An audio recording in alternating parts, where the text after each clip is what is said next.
की सृष्टि के हिसाब से नई सृष्टि बनती है, बिल्कुल ठीक।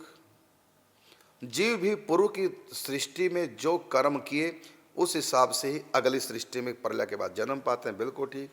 तो ऐसे पूर्व पूर्व करते करते जो पहली बार जो सृष्टि बनी थी वह किस आधार पर बनी थी?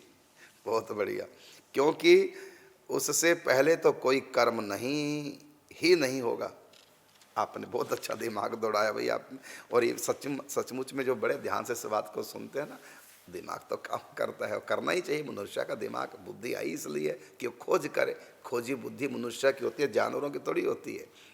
यहाँ तक कि देवताओं की भी खोजी बुद्धि नहीं होती। देवताओं के पास भी ऐसी बुद्धि नहीं अध्यात्म के जो मनुष्य के पास है। इसलिए तो कहा ना, बड़े भाग मानुष तन पावा, सुर दुर्लभ सदग्रंथ न गावा। ये मनुष्य का शरीर, इसके पास जो दिल दिमाग है वो देवताओं के पास भी नहीं होता। भक्ति करने का अधिकार देवताओं को भी नहीं है। देवता अपना उद्धार नहीं कर सकते, वो केवल अपने कर्मों का भोग भोगते हैं स्वर्ग में। वो तो भोगी होते हैं, योगी नहीं होते। मनुष्य है, चाहे तो देवताओं की तरह भोगी बन जाए और चाहे तो योगी बन जाए, चाहे भक्त बन जाए, चाहे ज्ञानी बन जाए, चाहे राक्षस बन जाए, चाहे नास्तिक बन जाए, चाहे आस्तिक बन जाए। मनुष्य के पास बड़ी पावर है, भगवान को भी अपने बस में कर सकता है। तो आपका प्रश्न था कि सृष्टि जब प्रलय के बाद जब नई सृष्टि होती है उसमें जो शुरुआत में आत्मा जो भी आ रही है, तो पूर्व सृष्टि में कर्म और प्रलय के बाद भगवान के अंदर लीन हो गए आत्माएं और प्रकृति।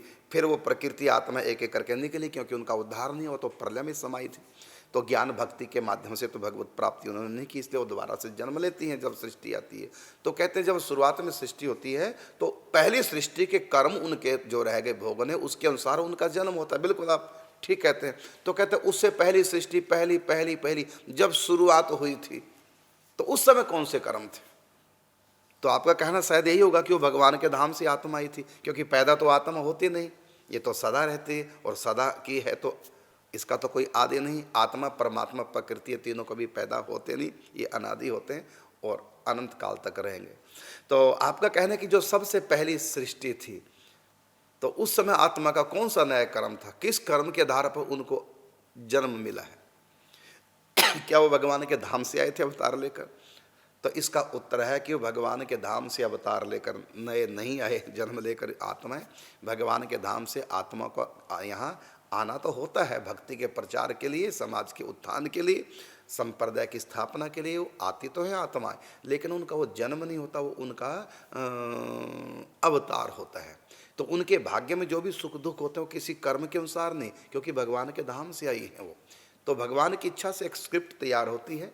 जैसे कोई पिक्चर की शूटिंग होती है तो पहले स्क्रिप्ट तैयार होती है, उसके अनुसार फिर शूटिंग होती है।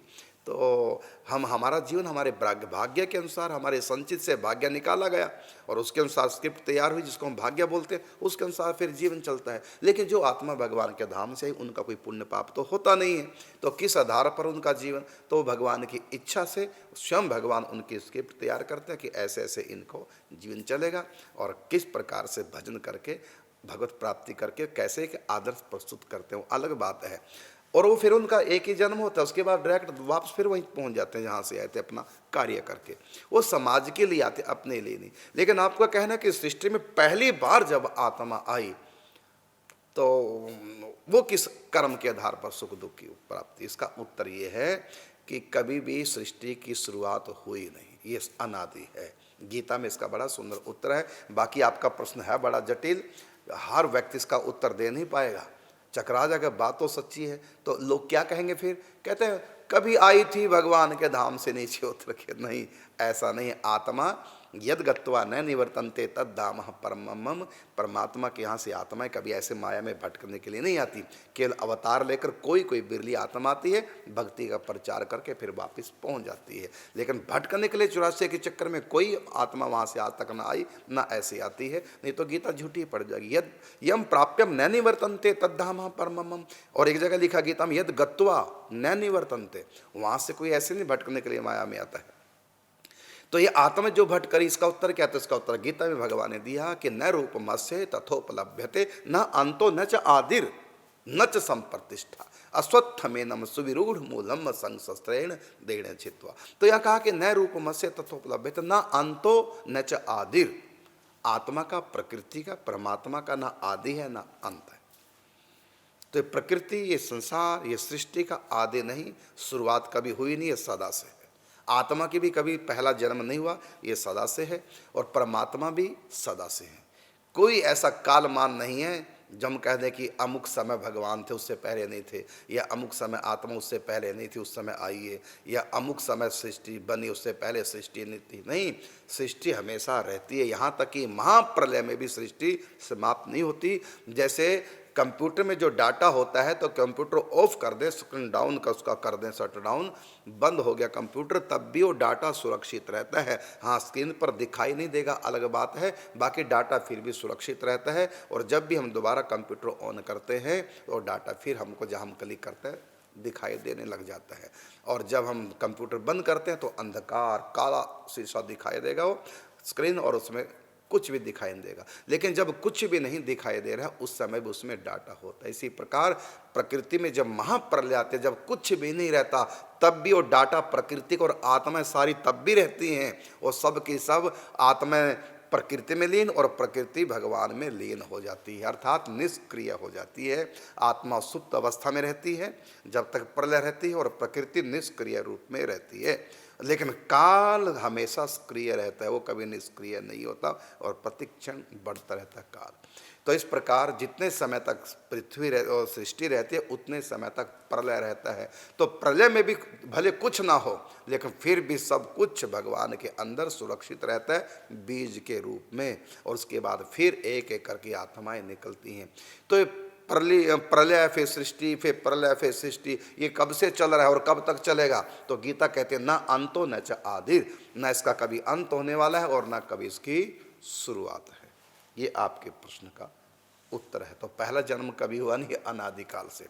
और इस विषय को हमारे संतों ने, हमारे ग्रंथों ने अचिंत्य विषय कहा।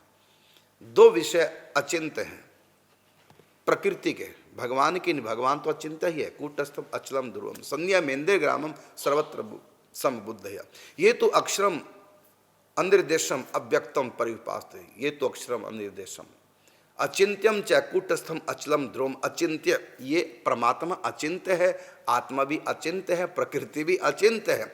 लेकिन मैं बता रहा हूं कि इसकी दो बातें प्रकृति में अचिंत्य, क्या? एक स्पेस और एक टाइम, काल, समय।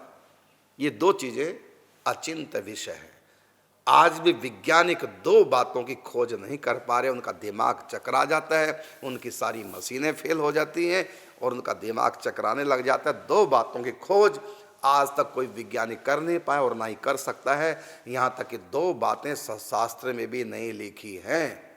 कौन सी दो बातें हैं?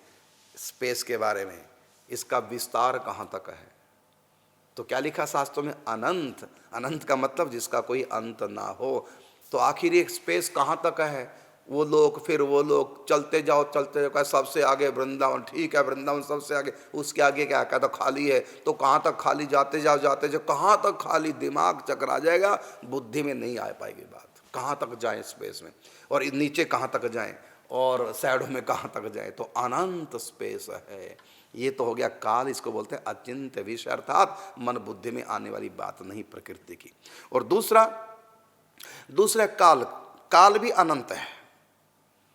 कब से है?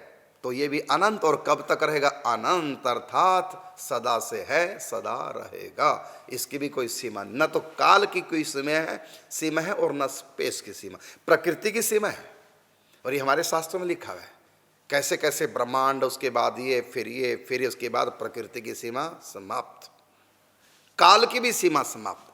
लेकिन ये काल इस प्रकृति में कब से है और कब तक रहेगा? तो अनादिकाल से अनंत तक रहेगा।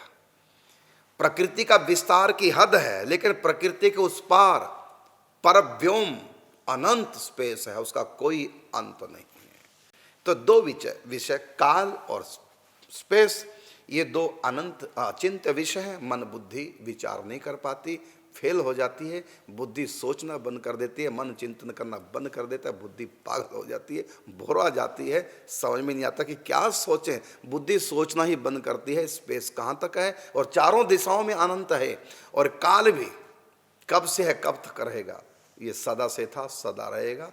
इसके पीछे जाते रहो, जाते रहो, इतने करोड़ अरबों खरबों साल और पीछे और पे जाते रहो, अंत नहीं आएगा। और कब तक ये काल रहेगा, जाते रहो, अंत ही नहीं आने वाला। ये दोनों विषय अनंत हैं। तो आपने कहा कि सृष्टि के पूर्व सृष्टि, तो कभी तो शुरुआत हुई, तो इसकी शुरुआत कभी हुई नहीं, ये सदा से है और सदा रहेगी, ये अचिंत विषय है।